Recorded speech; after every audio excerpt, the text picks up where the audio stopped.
What's up, fam? It's me, Fear the Great White. Tonight I have a zombie creepypasta for you. We're going to try to pump out lots of content between now and Halloween if things go nearly as planned. Don't forget to like, comment, and share. If you want to join this freaky fear family, click that sub button. Hit the bell to get notified when new videos come out. This is Zombie. I can't stop running because he'll be behind me. I know that he will catch up to me. That man, no, that thing, that monster. I will take you a few hours back. It is October the 13th, 2003. 5 of my friends and I have made a dare to stay in the old abandoned schoolyard at the edge of town overnight. Bring no weapons, no cell phones, nothing but the clothes on our backs and a flashlight in hand. And one particular rule that I would later come to regret: do not meet up with each other. You are to stay alone in a separate part of the building for the entire night. As my friends and I entered the school building, we looked at each other, nodded, and went our separate ways, switching our flashlights on. I looked back briefly, seeing my friends' flashlight lights disappear in the distant darkness. If only I had called it off then. If only I knew. If only I had listened to the freaking superstitious neighbors, then we'd all be safe. But me and my so-called daring nature decided to take this dare head on. It wasn't long before I reached the end of one of the hallways. I plopped down into the corner, flashlight in both hands, and I began to wait for what seemed like forever. I started to play around with my flashlight a little bit, thinking of how to gloat to my neighbors that there was no so-called dead man in the building, that me and my friends all came out alive and well, and no one else but us was in that building for the entire night. I chuckled at the thought. That will show them. That's what they get for scaring us. It was then that I heard it. That scream.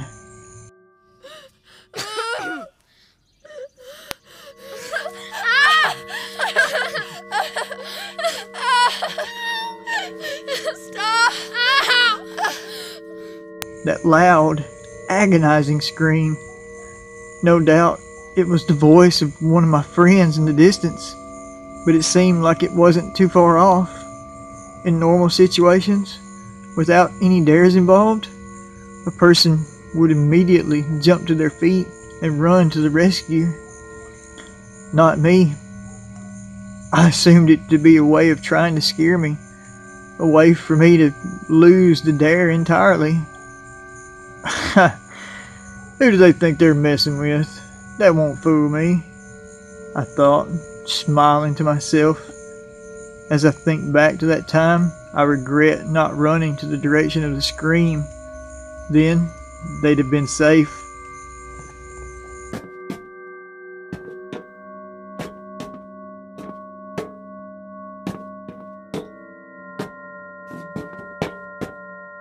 What?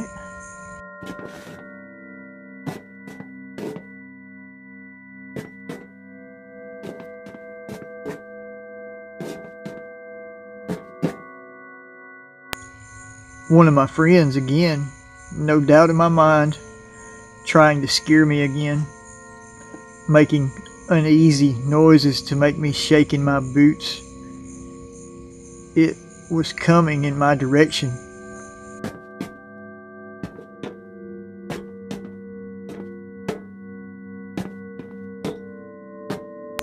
It was then when I realized one of the rules of the dare. No one was to meet up at all. There just giving up like that? Or maybe they're desperate to get me out of the dare. With this, I turned off my light, thinking of scaring them as punishment. I moved myself behind the lockers and peeked around the corner. I would jump out from behind and scare the bejesus out of them. I snickered quietly to myself, my eyes finally adjusting to the darkness. I saw the dark shadow of one of them approaching, slowly but surely.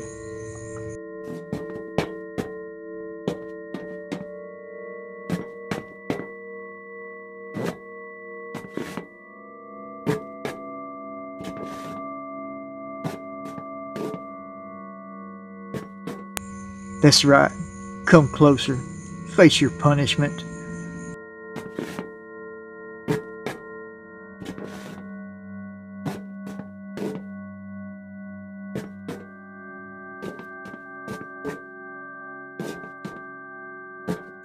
I froze, my heart nearly stopping. The figure was closer now, but larger than any of my friends at all. It had to be 7 feet tall at least. It was large, like a muscular man. It was becoming clearer and clearer. This wasn't one of my friends, not at all.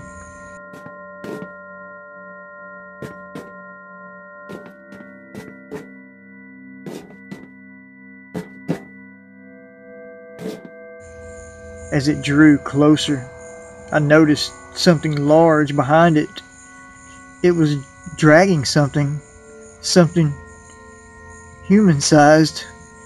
Oh no, oh God, no. Please don't be what I think it is. Please, God.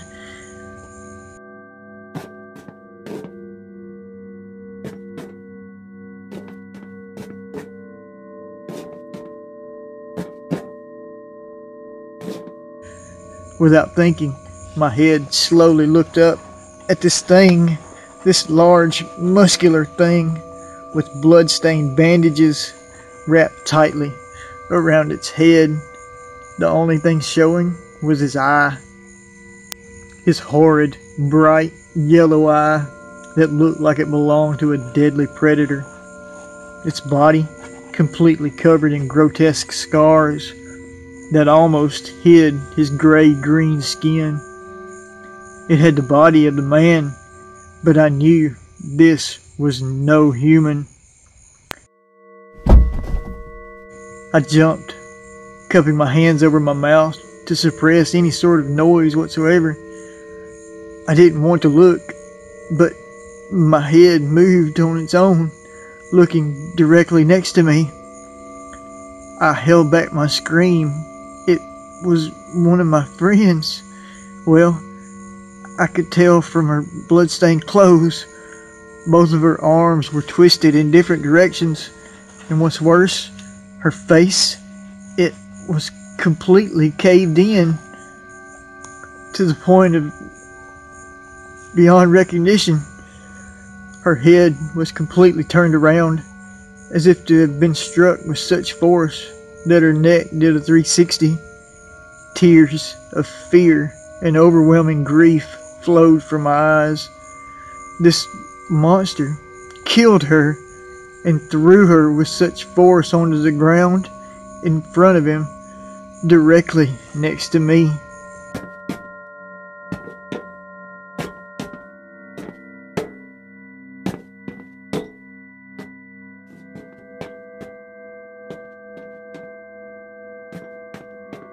My eyes darted in the direction of that thing.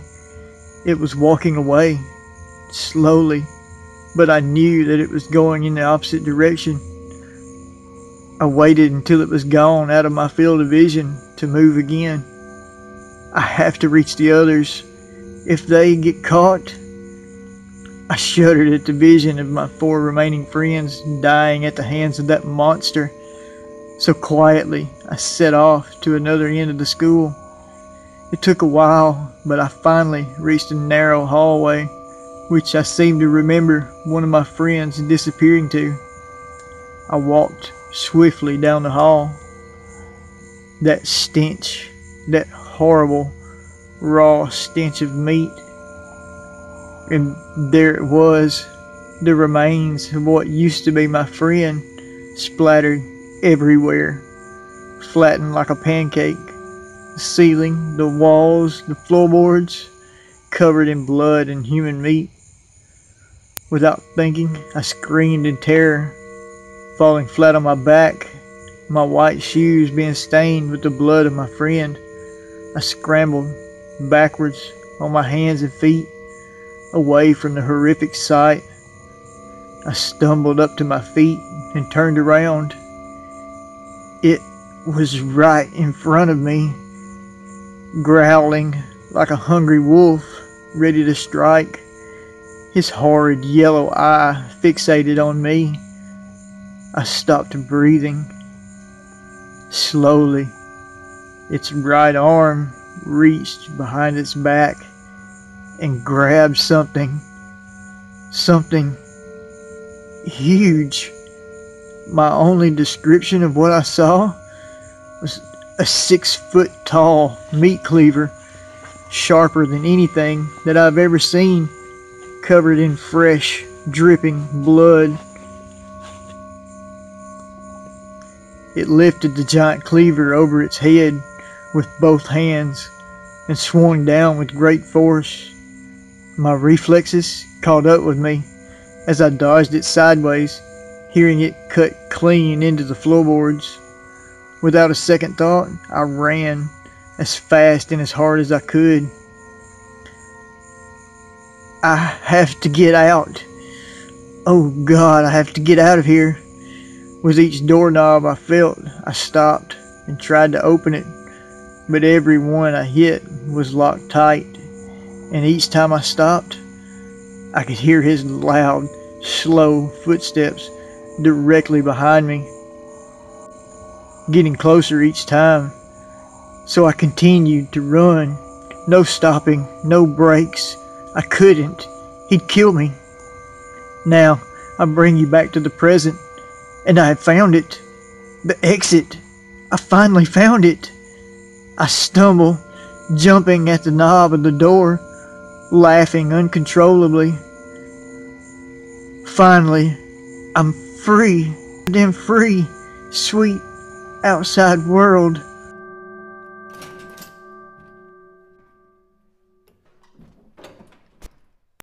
What? No. No, no, no, no, no, no, no, no, no. This isn't right. This isn't. I looked down. The end of a sharp meat cleaver is pierced through my chest. No. How? I was so close. I was so...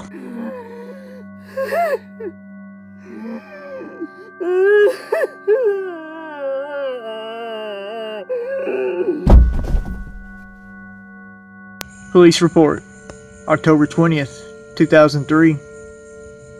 After a long search, the bodies of the 5 missing high school students were found in the abandoned schoolyard approximately 7 a.m. Each student was slaughtered and massacred beyond recognition. The 6th student still has yet to be discovered. What's up, guys? That was Zombie, written by Dougie. Comes from the CREEPYPASTA Wiki. Hope you guys enjoyed that. Don't forget to like, comment, and share. If you want to join this Freaky Fear family, hit that sub button. Click the little bell if you want to get notified when new weird videos drop. As always, I'm Fear the Great White. I love you all. I'm out. Bye.